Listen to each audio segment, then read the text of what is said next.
ദൈവത്തിന്റെ പരിശുദ്ധമായ നാമം വാഴ്ത്തപ്പെടുമാറാകട്ടെ.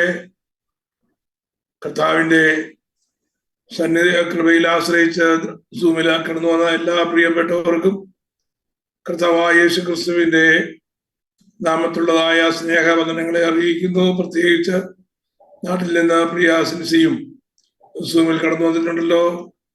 ഞങ്ങളുടെ സ്നേഹവന്ദനങ്ങളെ അറിയിക്കുന്നു.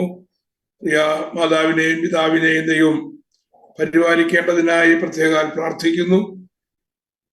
എല്ലാവർക്കും ഒരിക്കൽ കൂടെ സ്നേഹവന്ദനങ്ങളെ അറിയിക്കുകയാണ്. നാം പഠിച്ചുകൊണ്ടിരിക്കുന്നതായ വിഷയം വേദപുസ്തകത്തിലെ 66 പുസ്തകങ്ങൾ കൂടെ ദൈവം തരുന്നതായ വീണ്ടെടുപ്പിന്റെ പദ്ധതിയെ കുറിച്ചാണ്. മനുഷ്യൻ പാപത്തിൽ നിന്ന് വീണുപോയി കഴിഞ്ഞപ്പോ അവനെ യഥാസ്ഥാനപ്പെടുത്തുവാൻ ഏതുദ്ദേശത്തോടുകൂടെ ദൈവം മനുഷ്യനെ സൃഷ്ടിച്ചു, ആ ഉദ്ദേശത്തിലേക്ക് മടക്കി വരുത്തുവാൻ ദൈവം നിശ്ചയിച്ച പദ്ധതിയാണ് the redemption plan of our Lord.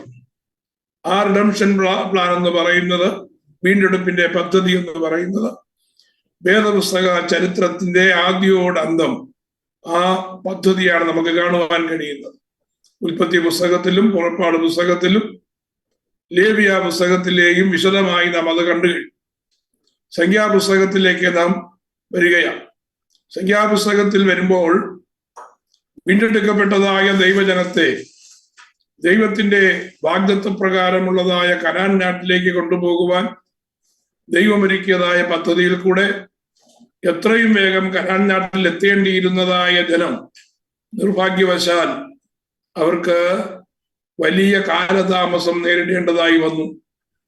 വഴിമധ്യേ അവര് ചെങ്കടൽ കടന്ന് ദൈവത്തിന്റെ പദ്ധതി പ്രകാരമുള്ളതായ പ്രയാണങ്ങളിൽ മരുഭൂമിയിൽ കൂടെ സീനായ് മലയുടെ അടിവാരത്തിൽ വന്ന് ദൈവം അവർക്ക് നൽകിയതായ പ്രമാണങ്ങൾ അവർ ഏറ്റെടുത്ത് ദൈവിക ദർശനം പ്രാപിച്ച് ദൈവത്തിന്റെ അരുളപ്പാട് പ്രാപിച്ച് ദൈവത്തെ ആരാധിക്കുവാനുള്ളതായ ക്രമീകരണങ്ങളൊക്കെ ദൈവം ചെയ്ത് അവരെ വാഗ്ദത്ത നാട്ടിലേക്ക് എത്തിക്കുവാനായി ദൈവമിട്ടതായ പദ്ധതികൾ ദൈവത്തിന്റെ സമയത്ത് നടക്കാതിരിക്കത്തക്കവണ്ണം ജനത്തിന്റെ മധ്യത്തിൽ വന്ന അവിശ്വസ്തതകളുടെ ചരിത്രമാണ് നമുക്ക് സംഖ്യാപുസ്തകത്തിൽ കാണുവാൻ കഴിയുന്നത്. സംഖ്യാപുസ്തകത്തിൽ സംഖ്യാപുസ്തകത്തിന് ആ പേര് വരുവാനുള്ളതായ കാരണങ്ങളും അതിന്റെ ഇൻട്രൊഡക്ഷനും ഒക്കെ നാം കഴിഞ്ഞ ആഴ്ചയിൽ ചിന്തിച്ചത് കൊണ്ട് ഞാൻ ആ ഭാഗത്തേക്ക് കിടക്കുന്നില്ല.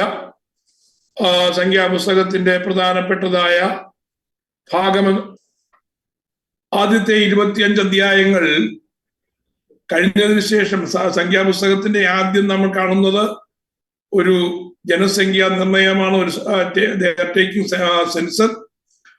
ആ സെൻസറിങ് കഴിഞ്ഞതിന് ശേഷം നീണ്ട വർഷങ്ങൾ മരുഭൂമിയിലായിരിക്കേണ്ടി വന്നു. ഒടുവിൽ 25 അധ്യായം കഴിഞ്ഞ് 26 അധ്യായത്തിലേക്ക് വരുമ്പോ വീണ്ടും ദൈവം അവരോട് കണക്കെടുക്കുവാനായിട്ട് ആവശ്യപ്പെടുകയാണ്. 40 ഏതാണ്ട് 38-39 വർഷത്തിന് ശേഷം. അങ്ങനെ ആ 2 ഭാഗങ്ങളായി നമുക്ക് 1 മുതൽ 25 വരെയുള്ളതായ ഭാഗങ്ങളെ പഴയ തലമുറയുടെ കാലഘട്ടമായും 26 മുതൽ 36 വരെയുള്ളതായ ആ സംഭവങ്ങളെ പുതിയ തലമുറയുടെ കാലഘട്ടമായി നമുക്ക് സംഖ്യാപുസ്തകത്തിന്റെ വെളിച്ചത്തിൽ മനസ്സിലാക്കുവാനായിട്ട് കഴിയും. അതോടുകൂടി നമ്മുടെ ആ സംഖ്യാപുസ്തകത്തിന്റെ ഇൻട്രൊഡക്ഷൻ കഴിഞ്ഞു. ദൈവജനത്തെ കുറിച്ച് ദൈവം ആഗ്രഹിച്ചതായ വാഗ്ദത്ത ദേശത്തേക്ക് എത്തേണ്ടതിന് അവരുടെ വാഗ്ദത്ത ദേശത്തിന്റെ കവാടത്തിങ്കിൽ അവർ നിൽക്കുകയാണ്. ഇനിയും ഏതാനും ചില മണിക്കൂറുകൾ കഴിഞ്ഞാൽ അല്ലെങ്കിൽ ഏതാനും ദിവസങ്ങൾ കഴിഞ്ഞാൽ വാഗ്ദത്ത ദേശത്തേക്ക് എത്താമെന്നുള്ളതായ നിലയിലെത്തിയപ്പോഴാണ് കാദേശ് ബർന്നയിൽ വെച്ച് യഹോവയായ ദൈവം മോശയോട് പറഞ്ഞത്, നിങ്ങൾ പോയി എന്ത് ചെയ്യണം? ഞാൻ നിങ്ങൾക്ക് അവകാശമായി തന്നിരിക്കുന്ന ദേശം നിങ്ങൾ വെട്ടിപ്പിടിക്കണം, നിങ്ങൾ അത് കൈവശമാക്കണം. അവരത് കേട്ട് കൈവശമാക്കാൻ പോയാൽ മതിയായിരുന്നു.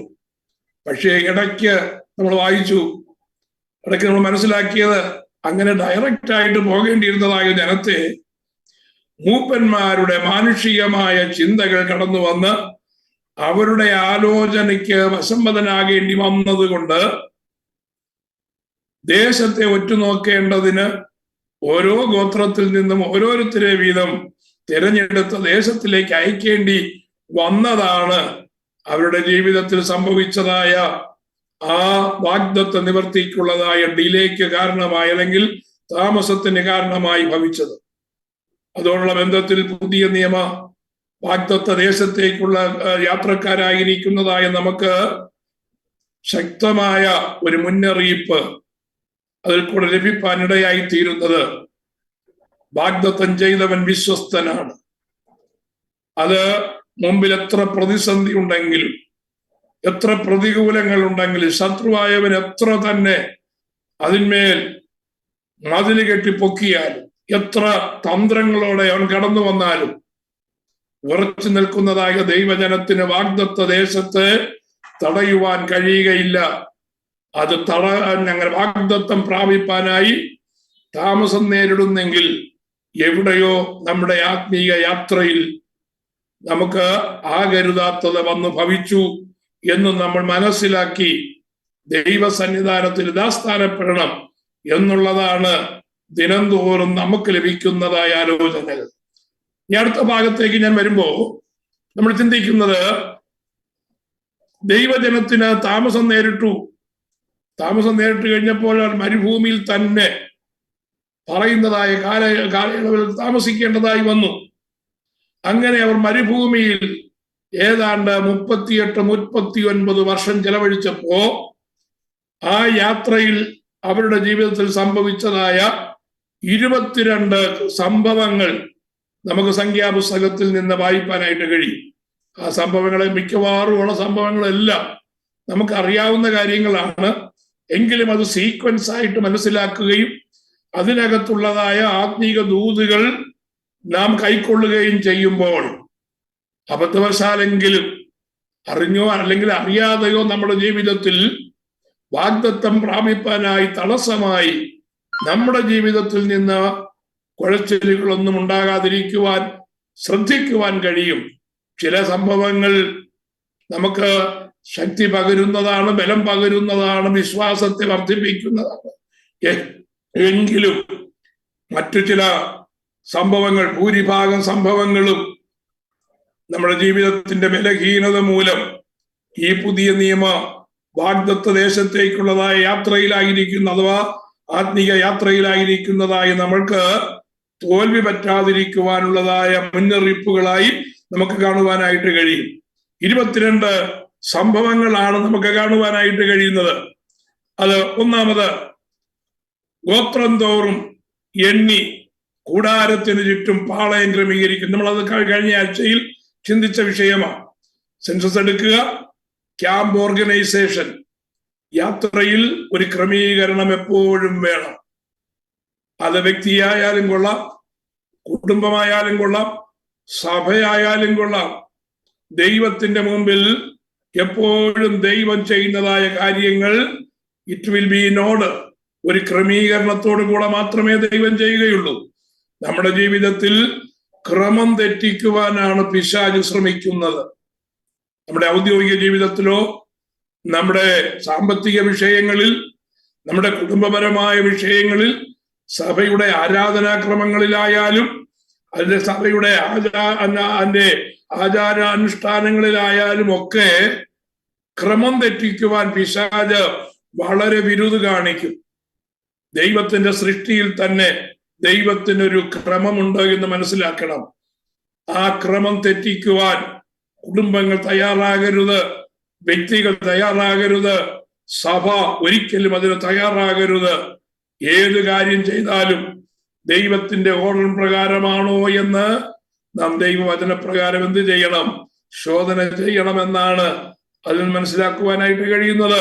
12 ഗോത്രങ്ങളെ എങ്ങനെയൊക്കെയാണ് ക്രമീകരിച്ചതെന്ന് കഴിഞ്ഞ ദിവസം ഞാൻ വിശദീകരിക്കാൻ ഇടയായതുകൊണ്ട് ഞാൻ അതിലേക്ക് കിടക്കുന്നില്ല. രണ്ടാമത്തെ വിഷയം എന്ന് പറയുന്നത് dedication offering of the leaders.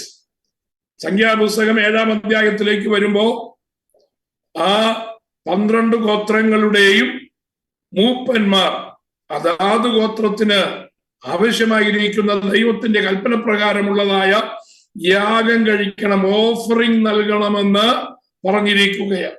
Offering ആണെന്നുള്ള കാര്യം ശ്രദ്ധിക്കണം. The 12 tribal leaders bring identical offerings for the altar's dedication. 12 ഗോത്രത്തലവന്മാർ ഒരുപോലെയുള്ളതായ വഴിപാടുകൾ അർപ്പിക്കണം. സിയോനിലേക്കുള്ളതായ യാത്രയിലായിരിക്കുന്നതായ നാം ദൈവസന്നിധിയിൽ ദൈവത്തിന് നമ്മുടെ പണം കൊണ്ട് ആവശ്യമൊന്നുമില്ല. മനസ്സിലാക്കണം, ഭൂമിയിലെ സകലതും ദൈവത്തിന്റെ ഉടമസ്ഥതയിലാണ്.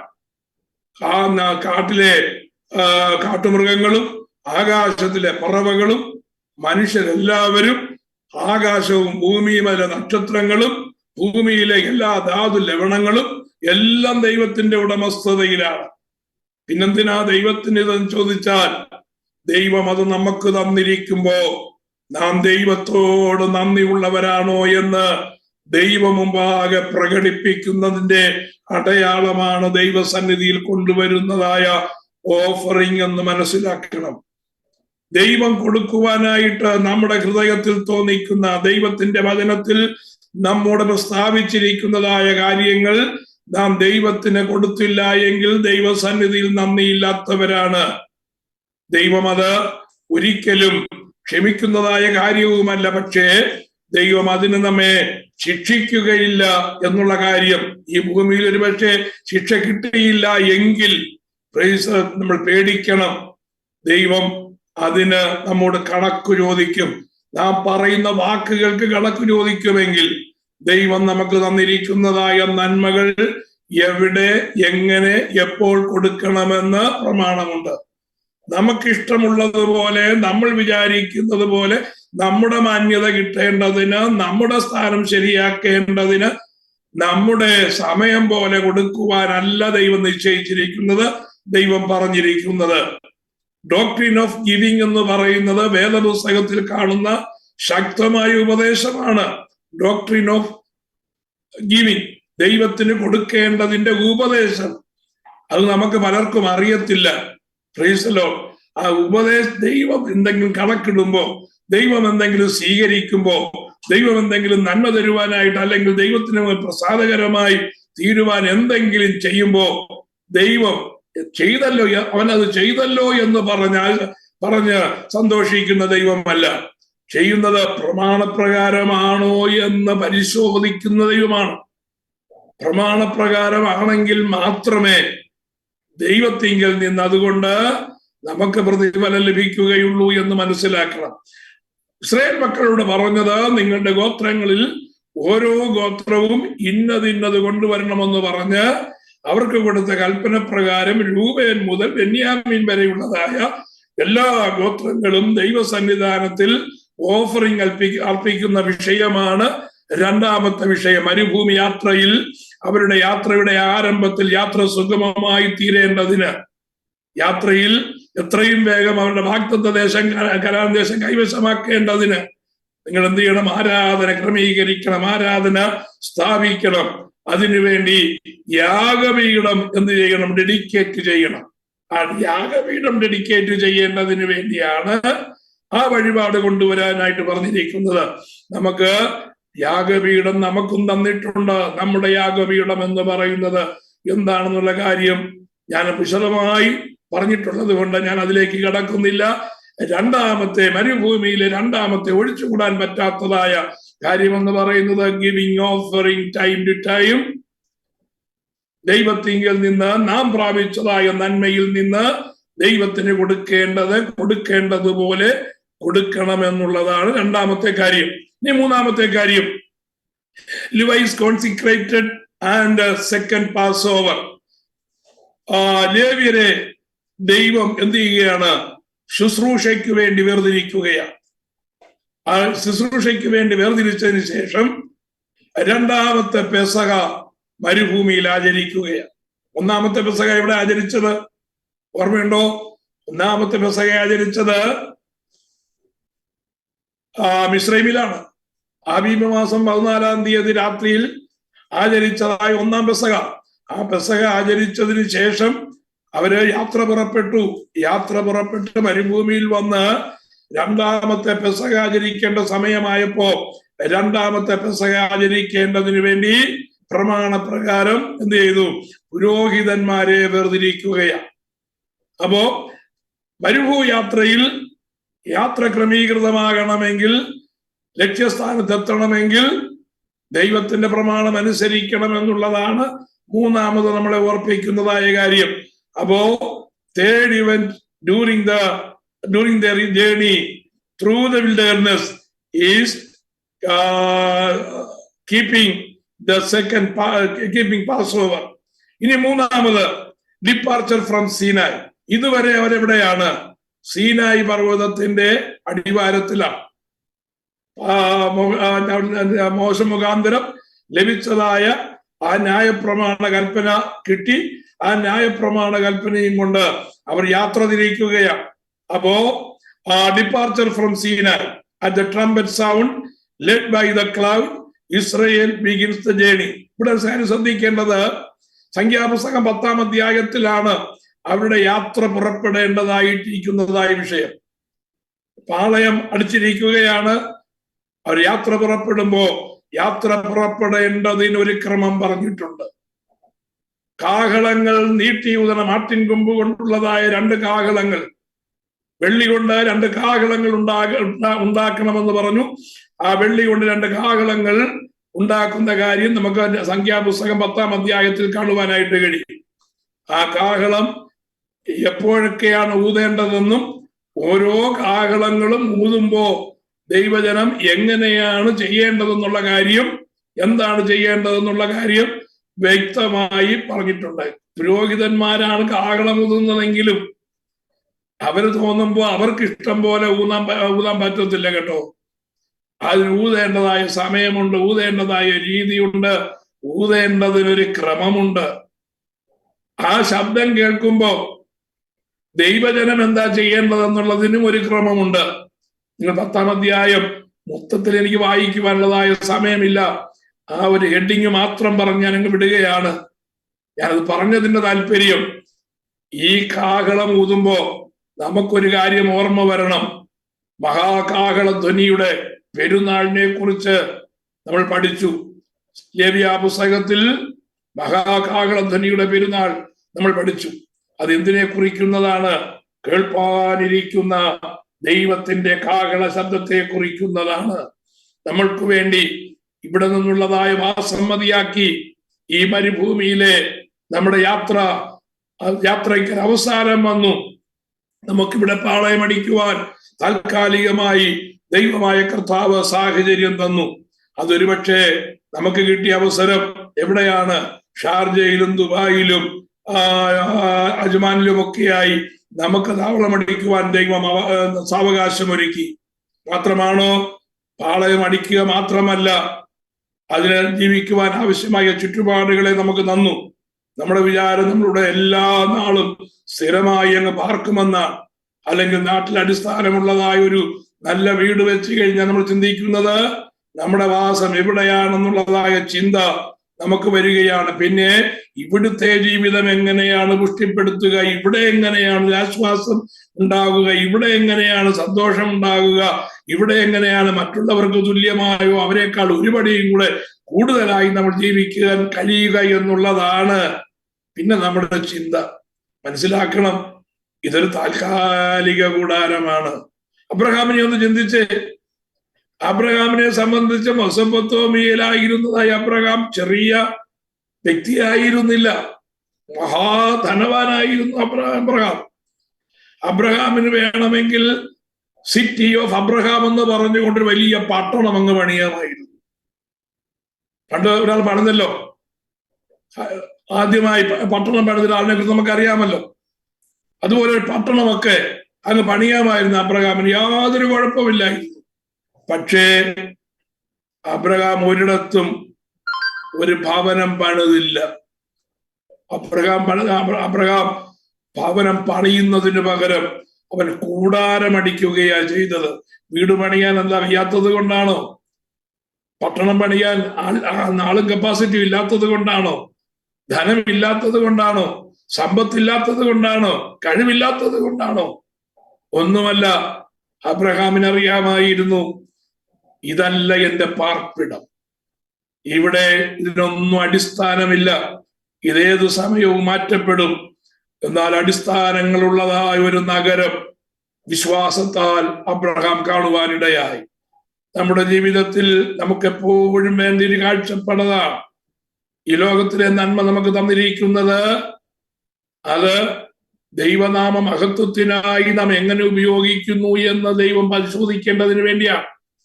നമുക്കതിന് വേണ്ടിയുള്ളതായ കാര്യങ്ങൾ, നിത്യവൃത്തിക്ക് വേണ്ടിയുള്ളതായ കാര്യങ്ങൾ, ഇവിടെ നമുക്ക് സുഖകരമായി ജീവിക്കാനുള്ളതായ കാര്യങ്ങളൊന്നും ചെയ്യുന്നതിന് യാതൊരു കുഴപ്പവുമില്ല, അതിനൊന്നും ഒരു തടസ്സവുമില്ല.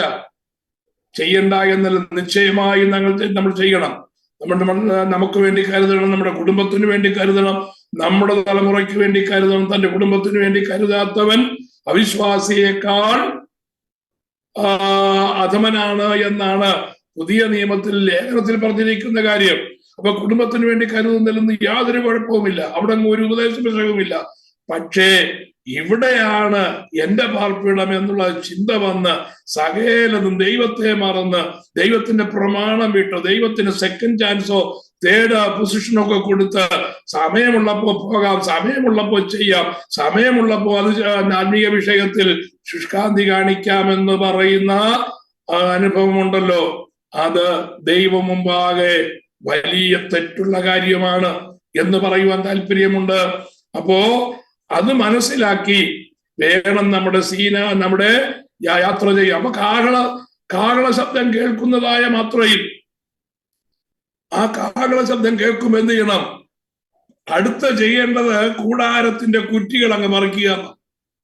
അടിസ്ഥാനമിട്ട് നഗരമാണെങ്കിൽ, അടിസ്ഥാനമുള്ള വീടാണെങ്കിൽ അങ്ങനെ മറിച്ചെടുക്കാൻ പറ്റുമോ? ഇല്ല. ഈ കാഹള ശബ്ദം കേൾക്കുമ്പോ ഇവിടെ നിന്ന് ആ മരുഭൂമിയിൽ അടിച്ചിരിക്കുന്നതായ കൂടാരത്തിന്റെ 4 കോണിൽ നിന്നും കുറ്റി പറിച്ചെടുത്ത് കൂടാരം മടക്കി അവര് അടുത്ത സെക്കൻഡിൽ യാത്ര തുടരുകയാണ്. ഇത് നമ്മുടെ കർത്താവിന്റെ വരവിനോടുള്ളതായ ബന്ധത്തിൽ ആ കാഹള ശബ്ദത്തിങ്കൽ നാം പുറപ്പെടുവാൻ തയ്യാറുള്ളവരാണോ എന്ന് നമ്മെ തന്നെ ശോധന ചെയ്യേണ്ടതിന് കരുതേണ്ടതായ ദൈവവചന ഭാഗമാണെന്ന് ഓർപ്പിച്ചുകൊണ്ട് ഞാൻ 4ാമത്തെ ഭാഗത്തിൽ നിന്ന് ഞാൻ മുന്നോട്ട് പോകുകയാണ്. കാഹള ഡിപ്പാർച്ചർ ഫ്രം സീനായ്. അത് സീനായുടെ ചൂട്ടിൽ നിന്ന് മാത്രമല്ല, മരുഭൂമിയിൽ അവർ എവിടൊക്കെ പാളയമടിച്ചോ അവിടെയൊക്കെ ഇത് തന്നെയാണ് അവരുടെ ശ്രദ്ധ. ഈ മരുഭൂമിയിൽ ഒരിക്കലും ഞങ്ങൾക്ക് സ്ഥിരവാസമില്ല എന്നുള്ളതായ ചിന്ത അവരെ ഭരിക്കുകയാണ്. ഇതും നമുക്ക് വേണ്ടിയാണ്. ഈ 4 കാര്യങ്ങൾ ഒരിക്കലും നമ്മുടെ ജീവിതത്തിൽ നിന്ന് പുതിയ നിയമ വിശ്വാസികളുള്ളതായ ബന്ധത്തിൽ, പുതിയ നിയമ പ്രമാണത്തുള്ളതായ ബന്ധത്തിൽ നമ്മൾ തെറ്റിച്ച് കളയരുത്. യാതൊരു നമ്മുടെ ഹൃദയത്തിൽ എപ്പോഴും വേണം. ഇനിയുള്ളതായ കാര്യങ്ങൾ ശ്രദ്ധിക്കണം. നമ്മുടെ ജീവിതത്തിൽ വരുവാൻ പാടില്ലാത്തതായ കാര്യങ്ങൾ വരികയാണ്. 5ാമതായി ഇസ്രായേൽ മക്കളുടെ മരുഭൂയാത്രയിൽ സംഭവിച്ചതായ കാര്യം, complaining at Taberah. The people complained of hardship. Fire from the Lord burns part of the camp. ജനകഷ്ടതയെ കുറിച്ച് പിറുപിറുത്തു. ദൈവാഗ്നി പാളയത്തിന്റെ ഭാഗം ദഹിപ്പിച്ചു. ജനം പിറുപിറുത്തു. തങ്ങളുടെ ഇടയിലുള്ളതായ സമ്മിശ്ര ജാതി പിറുപിറുത്തു എന്നാണ് നമുക്ക് വായിപ്പാൻ കഴിയുന്നത്. ജനം പിറുപിറുത്തു. കഷ്ടതയെ കുറിച്ച്, മരുഭൂമി യാത്രയിലെ ആ പ്രയാസങ്ങളെ കുറിച്ച് അവർ പിറുപിറുക്കുകയാണ്. കാരണം എന്താണെന്നറിയാമോ? ഏതാനും മൈലുകൾക്കകലെയുള്ളതായ വാഗ്ദത്ത ദേശത്തെ കുറിച്ചുള്ള കാഴ്ചപ്പാട് അവർക്ക് നഷ്ടപ്പെടുകയാണ്. ഇതുവരെ മരുഭൂമിയിൽ ഉഴലുന്നതിന്റെ സംഭവം വന്നിട്ടില്ല കേട്ടോ. അവർക്ക് മരുഭൂമിയിൽ നിന്ന് അവർ യാത്ര പുറപ്പെടുമ്പോ യഹോവയായ ദൈവം പറഞ്ഞത്, നിങ്ങൾ straight away you proceed to your the promised land. ആ വാഗ്ദത്ത ദേശത്തേക്ക് നിങ്ങൾ പ്രൊസീഡ് ചെയ്യാനാ പറഞ്ഞേക്കുന്നത്. അപ്പൊ ഈ 11ാമത്തെ അധ്യായം എന്ന് പറയുന്നത് മരുഭൂമിയിൽ അറിയുന്നത് കൊണ്ടോ മരുഭൂമിയിലുള്ളതായ ആ വിഷയം കൊണ്ടോ അല്ല. അപ്പൊ നമ്മൾ വിചാരിക്കും ആരായാലും പിറുപിറുത്തു പോകും, ആരായാലും ദൈവത്തോട് മറുതലിച്ചുവെങ്കിൽ ഇത്രയും വലിയ ചൂടും മരുഭൂമി ചുട്ടുമെടുത്ത് കിടക്കുകയാണ്. മരുഭൂമി എന്ന് പറഞ്ഞാൽ എന്തുവാ, ഒരു പച്ചപ്പ് പോലും ഇല്ലല്ലോ എന്നൊക്കെയുള്ള ചിന്ത നമ്മുടെ വരും. ഇവിടെയാണ് നമ്മൾ ആ സീനായി മരുഭൂമിയെ കുറിച്ചും സീൻ മരുഭൂമിയെ കുറിച്ചും ഒക്കെ പഠിക്കേണ്ടത്. യഹോവയായ ദൈവം ആ മരുഭൂമിയിലേക്ക് ജനത്തെ കൊണ്ടുവരുന്നതിന് മുമ്പ് മറ്റൊരുവനെ ആ മരുഭൂപ്രദേശത്തേക്ക്, ആ മരുഭൂമിയുടെ മുക്കും മൂലയും കോണും, ആ മരുഭൂമിയുടെ ഘടനയും എവിടെയൊക്കെ എന്തൊക്കെയുണ്ട് എന്ന് മനസ്സിലാക്കേണ്ടതിന് ഒരു വ്യക്തിയെ ദൈവം നേരത്തെ അയച്ചിരുന്നു. അതാരറിയാമോ? അത് ദൈവത്തിന്റെ ദാസനായ മോശയാണ്. മോശ എവിടാണ് 40 വർഷം ആടിനെ മേയിച്ചത്? മോശ 40 വർഷം ആടിനെ മേയിച്ചത് ഈ ഹോരേബ് മരുഭൂമിയിലാണ്.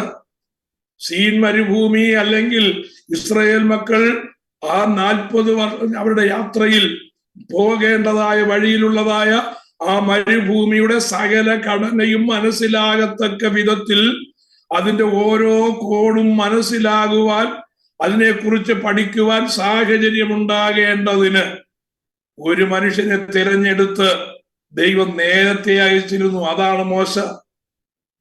40 വർഷം അലയാനല്ല ഇസ്രായേൽ ജനത്തെ ദൈവം കൊണ്ടുവന്നതെന്ന് ഓർക്കണം. പക്ഷെ ദൈവത്തിന്റെ ആ വലിയ വിസ്തത്തിലുണ്ടല്ലോ, ആ ഹെവൻലി വിസ്തത്തിൽ ദൈവത്തിന് അറിയാമായിരുന്നൊരു കാര്യം, 40 വർഷം 11 ദിവസം കൊണ്ട് വാഗ്ദത്ത ദേശം കൈവശമാക്കേണ്ടിയിരുന്നതായ സ്ഥാനത്ത് ഈ ജനം 11 ദിവസം കൊണ്ടും കടക്കത്തില്ല, 11 മാസം കൊണ്ടും കടക്കത്തില്ല, 11 വർഷം കൊണ്ടും അവർ ആ വാഗ്ദത്ത ദേശത്ത് എത്തത്തില്ല. പകരം 40 വർഷം ഈ മരുഭൂമിയിൽ അകലെയും, ഈ മരുഭൂമിയിൽ 40 വർഷം അലയുമ്പോ അവിടെ ജനത്തെ നയിക്കുവാൻ ഒരേ ഒരു മനുഷ്യനേ ഉള്ളൂ. അവന് കാര്യങ്ങൾ അറിയത്തില്ലെങ്കിൽ അവൻ പ്രയാസപ്പെടും. അതുകൊണ്ട് ജനം 40 വർഷം അലയുമെന്ന് കണക്ക് കൂട്ടിയ മനസ്സിലാക്കിയ ദൈവത്തിന്റെ വിസ്ഡം മോശയെ മരുഭൂമിയിലേക്ക് ആ 40 വർഷം അയക്കുവാനിടയായി. Praise the Lord. ഞാൻ നിങ്ങളുടെ നേരത്തെ ഒരു കാര്യം പറഞ്ഞു. ഈ 40 വർഷം അലഞ്ഞതായ ഈ മരുഭൂമിയുടെ ഒരു സ്കൈ വ്യൂ നമ്മൾ എടുക്കുകയാണെങ്കിൽ ആ മരുഭൂമി ഒരു ഹൃദയത്തിന്റെ ഷെയ്പ്പിലാണ്. എന്താ അതിന്റെ അർത്ഥമെന്ന് അറിയാമോ?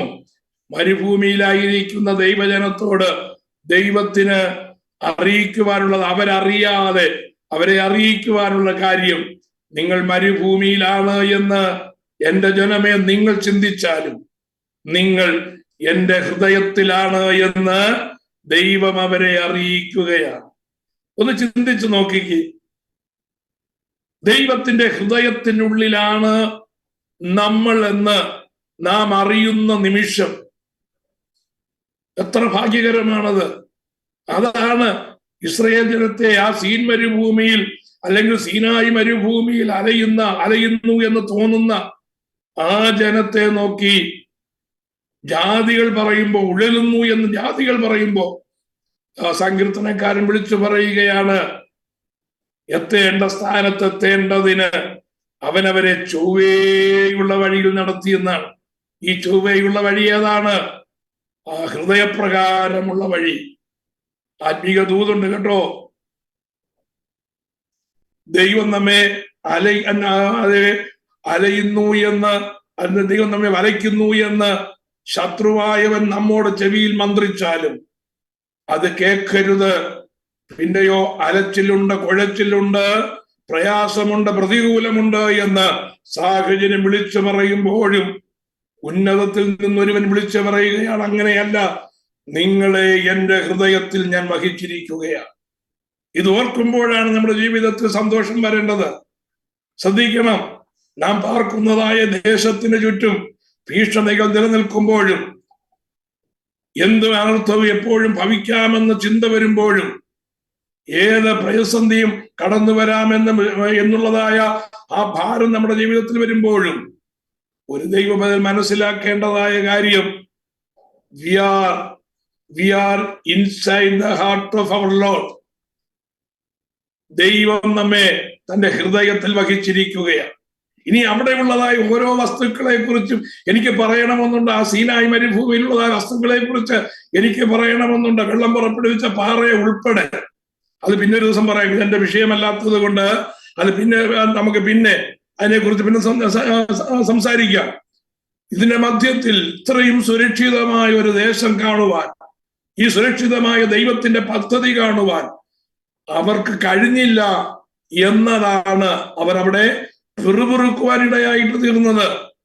ആ പിറുപിറുപ്പിന്റെ പിന്നിലെ കാര്യം മനസ്സിലാക്കുമ്പോഴാണ് നമ്മുടെ ജീവിതത്തിൽ ദൈവം നമ്മെ പ്രൊവിഷൻ തന്ന് അനുഗ്രഹകരമായി നടത്തുമ്പോൾ ചെറിയ ചെറിയ വിഷയങ്ങൾക്ക് മുമ്പിൽ വലിയ വിഷയമാണെന്ന് തോന്നിച്ചുകൊണ്ട് നാം കർത്താവിനോട് പരാതി പറയുവാനും മത്സരിക്കുവാനും ദൈവത്തിന് ഹിതകരമല്ലാത്ത വിഷയങ്ങൾ ചെയ്യുവാനും നാം നിർബന്ധിതരാകുന്നത്. ഒരിക്കലും അത് പാടില്ല എന്ന് നമ്മെ ഓർപ്പിച്ചുണർത്തുന്നതാണ് തബേര. അവിടെ തീ കത്തുകയാണ്. ദൈവത്തിനെതിരെ അല്ലെങ്കിൽ ദൈവത്തിന്റെ പ്രവൃത്തികൾക്കെതിരെ പിറുപിറുപ്പ് വന്നു കഴിഞ്ഞപ്പോ ദൈവത്തിന്റെ കോപത്തിന്റെ തീ കത്തിയതായ ഇടമാണ് തബേര. അത് നമ്മുടെ ജീവിതത്തിൽ ഉണ്ടാകാൻ പാടില്ല. 5-ാമത്തെ വിഷയം. 6-ാമത്തെ വിഷയം എന്താണെന്ന് നോക്കിയേ. 6-ാമത്തെ വിഷയം കിബ്രോത്ത് ഹത്താവ. അവിടെയുള്ളതായ സംഭവം നമുക്കറിയാം. ജനം പിറുപിറുത്തു കഴിഞ്ഞപ്പോ 11-ാം അധ്യായത്തിന്റെ 4 മുതൽ 35 വരെയുള്ളതായ ഭാഗമാണ്. ദൈവത്തെ ജനം പരീക്ഷിക്കുകയാണ്. എങ്ങനെയാണ് നമ്മൾ ദൈവത്തെ പരീക്ഷിക്കുക എന്നുള്ളത് അത് ഞാൻ പറഞ്ഞിട്ടുള്ളതാണ്. ദൈവത്തെ പരീക്ഷിക്കുന്ന എങ്ങനെയാന്ന് ചോദിച്ചാൽ, ദൈവത്തിങ്കൽ നന്മയെല്ലാം നമുക്ക് ലഭിക്കുന്നുണ്ട്. ദൈനംദിന ആവശ്യത്തിനുള്ളതെല്ലാം നമുക്ക് കിട്ടുന്നുണ്ട്. ഭക്ഷിപ്പാൻ ആഹാരം കിട്ടുന്നുണ്ട്, ഉടുപ്പൻ വസ്ത്രം കിട്ടുന്നുണ്ട്, കിടപ്പാൻ പാർപ്പിടം കിട്ടുന്നുണ്ട്. ഒരു പരിധി വരെയെങ്കിലും സമാധാനമുണ്ട്. നമ്മുടെ കുടുംബം നമ്മോട് ചേർന്നുണ്ട്. പിന്നെ ഇടയ്ക്കിടയ്ക്ക് രോഗങ്ങളൊക്കെ വരും, ശരിയാണ്. പ്രയാസങ്ങളൊക്കെ വരും. ജലദോഷവും പനിയും ചുമയും മുട്ടുവേദനയും ഒക്കെ വരും. അതൊക്കെ സഹജമാണ്. പക്ഷെ അത് വരുമ്പോ ഇതും തരുവാൻ ദൈവത്തിന് കഴിയുമോ? ഇതും തരുവാൻ ദൈവത്തിന് കഴിയുമോ എന്നുള്ളതായ മനോഭാവത്തോടെ നാം ദൈവത്തോട് ചോദിക്കുന്ന ചില ചോദ്യങ്ങൾ. ഇസ്രായേൽ മക്കൾ എന്താ പറഞ്ഞത്? ഈ മന്ന ഞങ്ങൾക്ക് തരുന്നുണ്ട്, ഞങ്ങൾക്ക് മാംസം തരുവാൻ ദൈവത്തിന് കഴിയുമോ? ഞങ്ങൾക്ക് മാംസവും തരുവാൻ ദൈവത്തിന് കഴിയുമോ? കാലത്ത് എഴുന്നേൽക്കുമ്പോ സൗജന്യമായി മന്ന കിട്ടും. ആ മന്ന കൊണ്ടുവന്ന് പാകം ചെയ്ത് അവർ ഭക്ഷിക്കുമ്പോ അവരുടെ വായിൽ ഏത് രുചിയാണോ അവരാഗ്രഹിക്കുന്നത് അതേ രുചി അവർക്ക് കിട്ടും. പക്ഷെ കാണുമ്പോ എല്ലാ ദിവസവും ഒരുപോലെ ഇരിക്കുന്നു, എല്ലാ ദിവസവും ഒരുപോലെ ഇരിക്കുന്നു, മന്ന മാത്രമേ ഉള്ളൂ എന്ന് പറഞ്ഞ് അവർ ദൈവത്തിനെതിരെ പിറുപിറുക്കുകയും, മിസ്രൈമിൽ ഞങ്ങൾ ഇറച്ചിക്കലത്തിന് സമീപം ഇരിക്കുകയായിരുന്നു. അവിടെ ചുറ്റുള്ളിയുണ്ട്, വെളുത്തുള്ളിയുണ്ട്, ചുവന്നുള്ളിയുണ്ട്, കുറെ ഉള്ളികൾ മാത്രം. നമുക്കറിയാം എന്താ ഉള്ളി വിളിച്ചാൽ അകത്ത് ഒന്നുമില്ല എന്നുള്ള കാര്യം നമുക്കറിയാം. അവർക്ക് കിട്ടിയിരുന്ന വിഭവത്തിലെ ഏറ്റവും ഭൂരിഭാഗം എന്ന് പറയുന്നത് ഉള്ളിയാണ്. അതൊന്നുമില്ലായ്മയെ ഓർത്താണ് അവർ പുകഴുന്നത് ഇവിടുത്തെ ഇസ്രായേലിലെ. പക്ഷേ ദൈവത്തിന് ഞങ്ങൾക്ക് തരാൻ കഴിയും. അതുകൊണ്ട് ദൈവമേ, ഞങ്ങൾക്ക് മാംസം കഴിക്കുവാൻ ആഗ്രഹമുണ്ട്, അങ്ങ് തരണമേ എന്ന് പറയുന്നതിന് പകരം മാംസവും തരുവാൻ ദൈവത്തിന് കഴിയുമോ എന്ന് ചോദിക്കുന്ന ചോദ്യം ദൈവത്തെ പ്രകോപിപ്പിക്കുന്ന ചോദ്യമാണ്. ഏതെങ്കിലും ഒരു വിഷയത്തിൽ, നമ്മുടെ സൗഖ്യത്തോളതായ ബന്ധത്തിലോ, നമ്മുടെ ഭൗതികത്തോളതായ ബന്ധത്തിലോ, മറ്റുള്ളവരുമായിട്ടുള്ളതായ റിലേഷനുള്ളതായ ബന്ധത്തിലോ, ഏത് വിഷയത്തിലായാലും ഇത് ചെയ്യുവാൻ ദൈവത്തിന് കഴിയുമോ എന്ന് ചോദിക്കുന്നതായ ചോദ്യം ദൈവത്തെ പരീക്ഷിക്കുന്ന ചോദ്യമാണ്. We should not tempt God. ദൈവത്തെ നമ്മൾ പരീക്ഷിക്കരുത്. ദൈവത്തെ പരീക്ഷിച്ചാൽ അവിടെ ശിക്ഷ നിശ്ചയമാണ് എന്നോർക്കണം. ദൈവത്തോട് നമുക്ക് അപേക്ഷിക്കാൻ പോലുമുള്ളതായ ആ പ്രാഗൽഭ്യം അതുപോലെ ഉണ്ടോ എന്ന് എനിക്ക് സംശയമാണ് കേട്ടോ. എങ്കിലും പുത്രന്റെ രക്തത്താൽ വീണ്ടെടുക്കപ്പെട്ടവരായതുകൊണ്ടും കർത്താവിനോട് കൂട്ടവകാശികളാണെന്നുള്ളതായ ആ അവകാശം കൊണ്ടും നമുക്ക് കർത്താവിനോട് ധൈര്യത്തോടെ പോയി അപേക്ഷിക്കാം. എബ്രായ ലേഖനത്തിന്റെ ആ വെളിച്ചത്തിൽ നമുക്ക് ധൈര്യത്തോടെ കൃപാസനത്തിൽ പോയി എന്ത് ചെയ്യാം? പ്രാർത്ഥനയോടെ കാര്യങ്ങൾ അപേക്ഷിക്കാം. പക്ഷേ ആജ്ഞാപിക്കാൻ പറ്റത്തില്ല കേട്ടോ. നമ്മുടെ പ്രാർത്ഥന പലപ്പോഴും ആജ്ഞയുടെ സ്വരത്തിലാണ് പോകുന്നത്. ആജ്ഞയുടെ സ്വരത്തിലുള്ള പ്രാർത്ഥന ദൈവത്തിന് വെറുപ്പാണ്. നാം ദൈവസന്നിധാനത്തിൽ അപേക്ഷിക്കേണ്ടവരാണ്. നാം നമ്മുടെ ശരീരഭാഷയും നമ്മുടെ ലാംഗ്വേജും ദൈവത്തിന് പ്രസാദകരമായിരിക്കാൻ ശ്രദ്ധിക്കണമെന്നാണ് 6ാമത്തെ വിഷയം നമ്മളെ ഓർപ്പിക്കുന്നത്. ദൈവത്തെ പരീക്ഷിക്കരുത്. അവരെന്ത് ചെയ്തു? അവർ ഡയറക്ഷനൊക്കെ നമുക്ക് പഠിക്കാൻ കഴിയും. അതൊന്നും പ്രകൃതി ശക്തിക്ക് എതിരല്ല. പ്രകൃതി നിയമത്തിനും ആ പ്രകൃതിയിൽ നിന്ന് ഉള്ളതായ കാര്യങ്ങളെ ദൈവം അവർക്ക് എത്തിച്ചു കൊടുക്കുകയും ചെയ്യുകയാണ്. നമ്മുടെ ജീവിതത്തിലും ദൈവം സ്വർഗത്തിൽ നിന്ന് നൂലെ കെട്ടി ഒന്നും മറക്കേണ്ട കാര്യമില്ല. നമുക്ക് ചുറ്റും അറേഞ്ച് ചെയ്തിരിക്കുന്നതായ കാര്യങ്ങളുണ്ട്. അത് എല്ലാ രീതിയിലുമുണ്ട്. അത് സമയാസമയങ്ങളിൽ കിട്ടേണ്ടതുപോലെ കിട്ടേണ്ടതിന് ദൈവകൃപയിൽ ആശ്രയിച്ചാൽ മതി. ദൈവകൃപയിൽ നിന്ന് നമ്മൾ വിട്ടുപോകുമ്പോ ദൈവത്തിന്റെ സോഴ്സിൽ നിന്ന് നമ്മൾ അകന്നു പോകും. അപ്പൊ ദൈവകൃപ വിട്ടുപോകുമ്പോൾ എന്ത് സംഭവിക്കും? ജീവിതത്തിൽ ഞെരുക്കം വരും. ആ സോഴ്സിൽ നിന്ന് അകന്നു പോകുന്നത് കൊണ്ട് we will face much difficulties in our life. നമ്മൾ മനസ്സിലാക്കണം. അതുകൊണ്ട് നാം ദൈവകൃപയിൽ നിന്ന് ഒരിക്കലും അന്യപ്പെട്ടു പോകാതിരുന്നാൽ തക്ക സമയത്ത് നമുക്ക് ചുറ്റുമുള്ളതായ വിഷയങ്ങളിൽ നിന്ന് തന്നെ ദൈവം അറേഞ്ച് ചെയ്ത് വെച്ചിരിക്കുന്നതായ നന്മകൾ ഒരൊറ്റ കാറ്റ് മതി അത് നമുക്ക് കൊണ്ടുതരുവാൻ. കാളപ്പക്ഷി എങ്ങനെ വന്നു എന്നുള്ള കാര്യം പിന്നെ ഞാൻ സമയം പോലെ പിന്നെ ഒരിക്കൽ പറഞ്ഞു തരാം. എല്ലാം കൂടെ പറയാനുള്ളതായ സമയം നമ്മുടെ മുമ്പിൽ ഈ ഒരു സ്ലോട്ടിൽ ഇല്ലാത്തത് കൊണ്ട് ഞാൻ മുന്നോട്ട് പോകുകയാ. ദൈവത്തെ പരീക്ഷിക്കരുത്. അവർ പരീക്ഷിച്ചു എന്നുള്ളതാണ് 6ാമത്തെ കാര്യം. ഇനി നമുക്ക് 7ാമത്തെ കാര്യത്തിലേക്ക് പോകാം. 7ാമത്തെ കാര്യം മിരിയാമും അഹരോനും മത്സരിക്കുകയാണ്. ഇത് ഈ കഴിഞ്ഞ 2 കാര്യങ്ങളും ഈ ഒരു കാര്യവും ആദ്യ മത്സരങ്ങളുടെ കൂട്ടത്തിൽ പെടുന്നതാണ്. First rebellion. മിരിയാമും അഹരോനും മത്സരിക്കുകയാണ്. നമുക്കറിയാം കാര്യം എന്താണെന്നുള്ള കാര്യം. Miriam and Aaron speak against Moses in jealousy. അത് അസൂയ ഉണ്ടാകാൻ ഒരു കാര്യമുണ്ട്. ആ കാര്യം എന്താണ്? അത് 12ാം അധ്യായത്തിൽ നമുക്ക് കാണുവാനായിട്ട് കഴിയും. ഞാൻ ആ വിഷയം തൊടുന്നില്ല. Praise the Lord. അതൊരു കുടുംബ പ്രശ്നമാണ്. ആ ഒരു കുടുംബ പ്രശ്നത്തിൽ ഒരുപക്ഷെ നാത്തൂനും തമ്മിലുള്ളതായ വിഷയമാണ്. അത് നമുക്കറിയാം. അത് അന്നും ഉണ്ടാവും, ഇന്നും ഉണ്ടാവും. കുടുംബ പ്രശ്നങ്ങൾ ഒരു രീതിയിൽ അല്ലെങ്കിൽ വേറൊരു രീതിയിൽ അത് വരാൻ സാധ്യതയുണ്ട്. പക്ഷെ എന്ത് ചെയ്യരുത്? കുടുംബ പ്രശ്നം ആത്മീക വിഷയത്തിനുള്ളിലേക്ക് കൊണ്ടുവരരുത്. അത് വളരെ ദോഷകരമാണ്.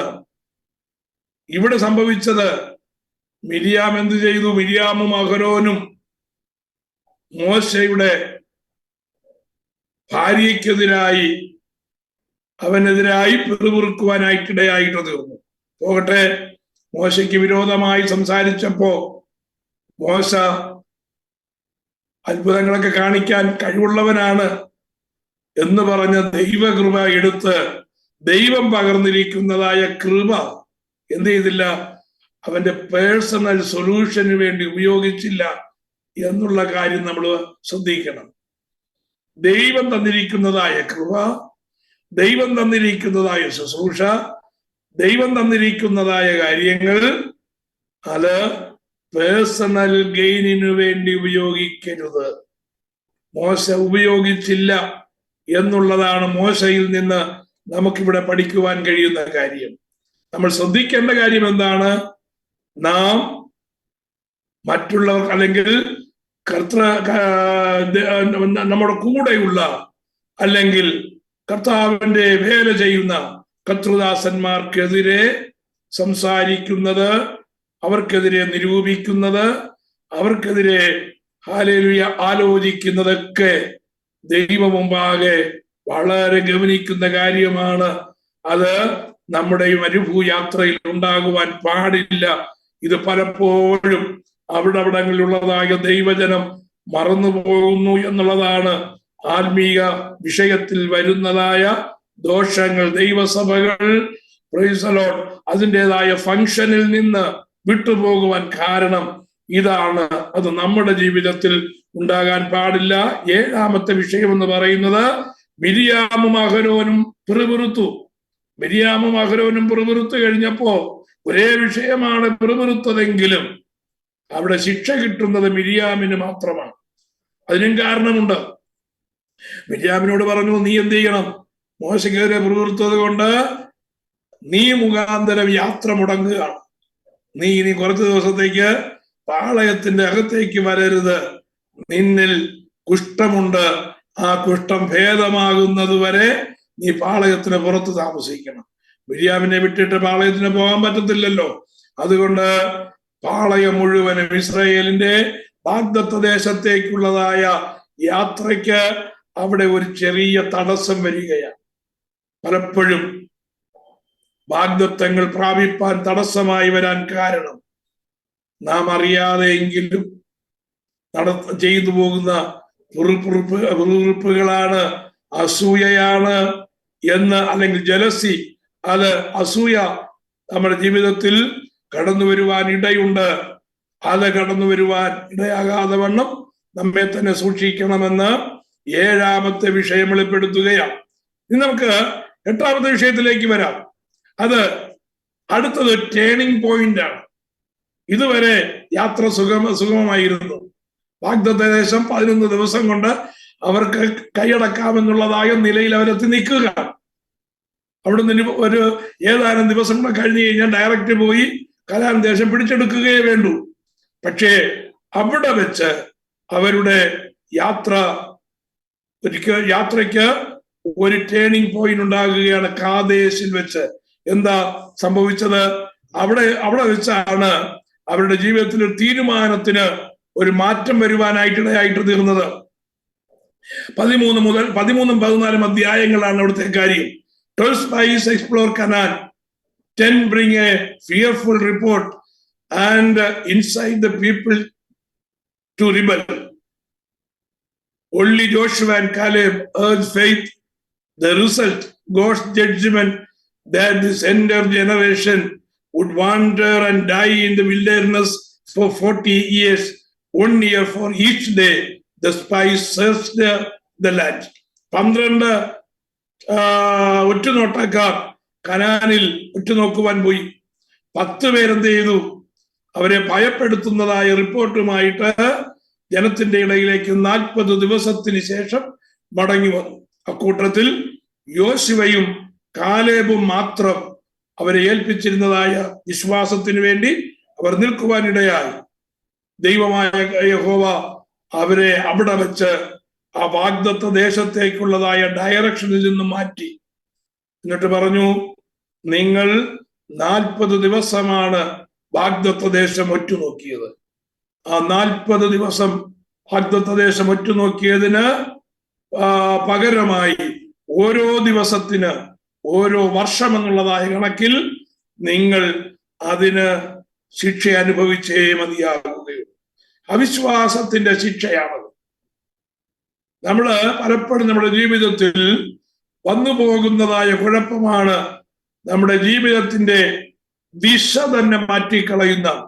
അനുഗ്രഹത്തിലേക്ക് ദൈവം നമ്മെ നടത്തുവാൻ ആഗ്രഹിക്കുമ്പോൾ, വാഗ്ദത്ത നിവർത്തീകരണത്തിലേക്ക് ദൈവം നമ്മെ കൊണ്ടുപോകുവാൻ ആഗ്രഹിക്കുമ്പോൾ, ആ വാഗ്ദത്ത നിവർത്തീകരണത്തിൽ നിന്ന് നമ്മുടെ ദിശ മാറ്റിക്കളയുവാൻ, ഡയറക്ഷൻ എൻ്റർലി ചേഞ്ച് ആകുവാൻ നമ്മുടെ ജീവിതത്തിൽ കടന്നു വരുന്ന അവിശ്വാസത്തിന്റെ ശബ്ദങ്ങളും അവിശ്വാസത്തിന്റെ പ്രയോഗങ്ങളും അവിശ്വാസത്തിന്റെ പ്രവൃത്തികളും വരാതിരിക്കുവാൻ സൂക്ഷിക്കണമെന്ന് നമ്മെ ഓർപ്പിക്കുന്നതായ കാര്യമാണ് കാദേശിൽ വെച്ച് സംഭവിക്കുന്നതായ കാര്യം. 9ാമത്തെ വിഷയം അഡീഷണൽ ലോ. പിന്നെ ആ 15ാമത്തെ അധ്യായത്തിലേക്ക് വരുമ്പോ 15ാമത്തെ അധ്യായത്തിൽ ജനത്തിന് മധ്യ ഒരു ക്രമീകരണത്തിന് വീണ്ടും ആവശ്യമാണ്. ആ ക്രമീകരണത്തിന് വേണ്ടി കൊടുത്തതായ നിയമങ്ങളെ ഒന്നും കൂടെ യഹോവയായ ദൈവം ഓർപ്പിച്ചുണർത്തുകയാണ്. നിങ്ങൾ എന്ത് ചെയ്യണം? ശബത്ത് ആചരിക്കണം. ഈ 40 വർഷം നിങ്ങൾക്ക് ഇനി ഈ മരുഭൂമിയിൽ നിന്ന് മോചനമില്ല. ഈ മരുഭൂമി നിങ്ങൾ ആയിരിക്കുന്നിടത്തോളം ദൈവത്തിന്റെ ന്യായപ്രമാണങ്ങൾ നിങ്ങൾ അനുസരിച്ചേ മതിയാകുകയുള്ളൂ. ശബത്ത് ഒരിക്കലും നിങ്ങൾ ആചരിക്കാതിരിക്കരുത്. ശബത്ത് നിങ്ങൾ ആചരിക്കണം. ഇതെല്ലാം പ്രമാണമെല്ലാം കൊടുത്തു. പക്ഷേ ഇസ്രായേൽ നോക്കിയപ്പോ ഉണ്ട് ശബത്തിന്റെ ഒരു ദിവസം ശനിയാഴ്ച നോക്കിയപ്പോ ഒരുത്തൻ രാവിലെ പോയി എന്ത് ചെയ്യുക? വിറക് വെറുക്കുക. രാവിലെ പോയി വിറവെറുക്കുന്നത് കണ്ടിട്ട്, ആ ജോലി ചെയ്യുന്നത് കണ്ടിട്ട് അവനെ വിളിച്ച് അവനെ പിടിച്ചുകൊണ്ട് വന്നു മോശയുടെ മുമ്പാകെ. എന്തെങ്കിലും അത്യാവശ്യം കൊണ്ട് ചെയ്തതായിരിക്കാം. മോശയുടെ അടുത്തേക്ക് കൊണ്ടുവന്നു.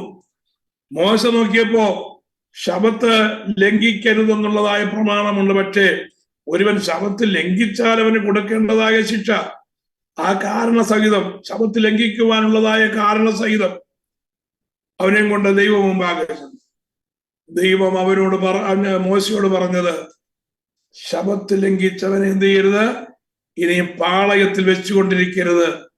അവനെ കൊന്നുകളയാനാണ് പ്രമാണം കൊടുത്തത്. നോക്കിക്കേ, ശബത്ത് ലംഘിക്കുന്നവന് മോശ കൊടുത്തതായ പ്രമാണം, മോശ മുഖാന്തരം ദൈവം കൊടുത്ത പ്രമാണം എന്താണ്? കൊന്നുകളയാനാണ്. 15-ാം അധ്യായത്തിൽ കാണുവാനായിട്ട് കഴിയും. അപ്പൊ ദൈവം കൊടുത്തതായ പ്രമാണങ്ങളെ അതിവിശുദ്ധിയോടെ അതിഗൗരവത്തോടെ സൂക്ഷിക്കണമെന്നാണ് നമ്മെ ഓർപ്പിക്കുന്നതായ കാര്യം. നമ്മൾ അങ്ങനെയാണോ? ഒന്ന് ചിന്തിച്ചു നോക്കിക്കേ. Praise the Lord. ദൈവം അതുപോലെ എങ്ങാനും നമ്മോടിപ്പോ ചെയ്തിരുന്നെങ്കിൽ നമ്മൾ എന്നേ മരുഭൂമിയിലെ ഇരകൾക്ക് ആഹാരമായി തീർന്നേനല്ലേ? പുതിയ നിയമത്തിന്റെ പ്രത്യേകത, ശിക്ഷ മാറുന്നു എന്ന് വിചാരിക്കരുത് കേട്ടോ. ശിക്ഷ മാറുന്നില്ല. പക്ഷേ കരുണയുടെ ദിനങ്ങൾ അതിനല്പം ഗ്യാപ്പിട്ടേക്കുകയാണെന്ന് മാത്രമേ ഉള്ളൂ. കരുണയുടെ ദിനങ്ങൾ ഗ്യാപ്പിട്ടിരിക്കുകയാണ്. എതുവരെയാണ് കരുണയുടെ ദിനങ്ങൾ? നമുക്ക് നമ്മുടെ ജീവിതാവസാനം വരെ മടങ്ങി വരുവാൻ, ആ പ്രമാണത്തിന്റെ കീഴിൽ കൃത്യമായി നിൽക്കുവാനുള്ള അവസരം ദൈവം ഒരുക്കുകയാണ്. ഈ അവസരം ഒരുക്കുന്നതായ സമയങ്ങൾ നമ്മൾ ആ പ്രമാണത്തിന്റെ കീഴിൽ വരാതിരുന്നാൽ, ഈ ശരീരത്തിൽ ഇരിക്കുമ്പോൾ തന്നെ അതിന് ശിക്ഷയുണ്ട്. ശ്രദ്ധിക്കണം. ഒരു രീതിയിൽ അല്ലെങ്കിൽ വേറൊരു രീതിയിൽ അതിന് ശിക്ഷയുണ്ട്. ശബത്ത് ദിവസത്തെ ശുദ്ധീകരിപ്പാൻ ഓർക്കണം. ദൈവത്തിന് കൊടുക്കേണ്ടതായ സമയം നമ്മൾ ദൈവത്തിന് കൊടുത്തില്ലെങ്കിൽ നമ്മുടെ സമയം വേറെ പലതിനും ചെലവഴിക്കത്തക്ക രീതിയിൽ നഷ്ടബോധത്തോടുകൂടെ വരുമെന്നുള്ള കാര്യം ഓർക്കണം. അത് ഉടനെ സംഭവിക്കുകയില്ല. അത് ദൈവത്തിന്റെ ശിക്ഷയുടെ കാര്യങ്ങൾ പഠിക്കുമ്പോൾ നമുക്കത് മനസ്സിലാക്കുവാൻ കഴിയും. ഈ ലോകത്തിൽ അതിന്റെ ശിക്ഷ കിട്ടിയാൽ രക്ഷപ്പെട്ടു കേട്ടോ. ദൈവകൽപ്പന ലംഘിക്കുന്നത് കൊണ്ട്, ദൈവിക പ്രമാണങ്ങൾ വിട്ടുമാറുന്നത് കൊണ്ട് ഈ ലോകത്തിൽ ശിക്ഷ കിട്ടിയാൽ നല്ലതാണ്. ശിക്ഷിക്കുന്നില്ലല്ലോ എന്ന് പറഞ്ഞ് ഞാൻ ചെയ്യുന്നതെല്ലാം ദൈവത്തിന് ഇഷ്ടമാണ്, ഞാൻ ചെയ്യുന്നതെല്ലാം ദൈവത്തിന് പ്രസാദമാണ് എന്ന് വിചാരിച്ചാൽ എബ്രായ ലേഖനത്തിലേക്ക് നമുക്ക് വീണ്ടും ചിന്ത കൊണ്ടുവരേണ്ടി വരും. മക്കളെ ശിക്ഷിക്കാത്തതായ അപ്പൻ എവിടെയുള്ളൂ? മകന് അപ്പൻ ശിക്ഷ നൽകുന്നു എങ്കിൽ അപ്പൻ മകനെ സ്നേഹിക്കുന്നു എന്നാണ് എൻ്റെ അർത്ഥം. എന്നാൽ അങ്ങനെ ശിക്ഷ ലഭിക്കുന്നില്ലെങ്കിൽ ആ മനുഷ്യൻ ആരാണ്? കൗലടയനാണ് എന്നാണ് ദൈവത്തിന്റെ വചനം. എന്ന് പറഞ്ഞാൽ അവൻ എന്തില്ല, അവന് പിതാവില്ലെന്ന് അതിന്റെ അർത്ഥം. എന്ന് പറഞ്ഞാൽ, കറക്റ്റായിട്ട് പറഞ്ഞാൽ, ഈ ലോകത്തിൽ വെച്ച് ശിക്ഷ കിട്ടിയില്ലെങ്കിൽ വരുവാനുള്ള ലോകത്തിൽ വെച്ച് ശിക്ഷ ഉറപ്പാണ്. നിത്യതയിൽ ശിക്ഷ ഉറപ്പാണ്. നിത്യതയിലെ ശിക്ഷ എന്താണ് എന്നുള്ള കാര്യം നാം ഗൗരവമായി മനസ്സിലാക്കേണ്ടതാണ്. അതുകൊണ്ട് ഈ ലോകത്തിൽ ശിക്ഷ കിട്ടണ്ട എന്ന് നമുക്ക് ചിന്തയുണ്ടെങ്കിൽ ദൈവകൽപ്പനകളെ നാം ഗൗരവമായി കണക്കാക്കി അതനുസരിപ്പാൻ നാം തയ്യാറാകണമെന്നാണ് നമ്മെക്കുറിച്ച് ദൈവം ആഗ്രഹിക്കുന്ന അത്രയും പറഞ്ഞ് ഈ 9 കാര്യങ്ങൾ പറഞ്ഞ് ഞാൻ തൽക്കാലം ഇവിടെ നിർത്തുകയാണ്. വീണ്ടെടുപ്പ് പ്രാപിപ്പാൻ ആഗ്രഹിക്കുന്നവർ ഈ മരുഭൂയാത്രയിൽ ശ്രദ്ധിക്കേണ്ടതായ കാര്യങ്ങളെ കുറിച്ചുള്ളതായ വ്യക്തമായ മുന്നറിയിപ്പുകളാണ് സംഖ്യാപുസ്തകത്തിലെ ഇസ്രായേൽ മക്കളുടെ മരുഭൂയാത്രയുള്ളതായ ബന്ധത്തിൽ നമുക്ക് കാണുവാൻ കഴിയുന്നത്. ഈ വചനം നമ്മുടെ ഹൃദയത്തിൽ സംഗ്രഹിച്ചു കൊള്ളട്ടെ. ഈ വചനങ്ങൾ ദൈവം നമ്മെ അനുഗ്രഹിക്കട്ടെ എന്ന് പറഞ്ഞ് ഞാൻ എന്റെ വാക്കുകൾക്ക് വിരാമം കുറിക്കുന്നു.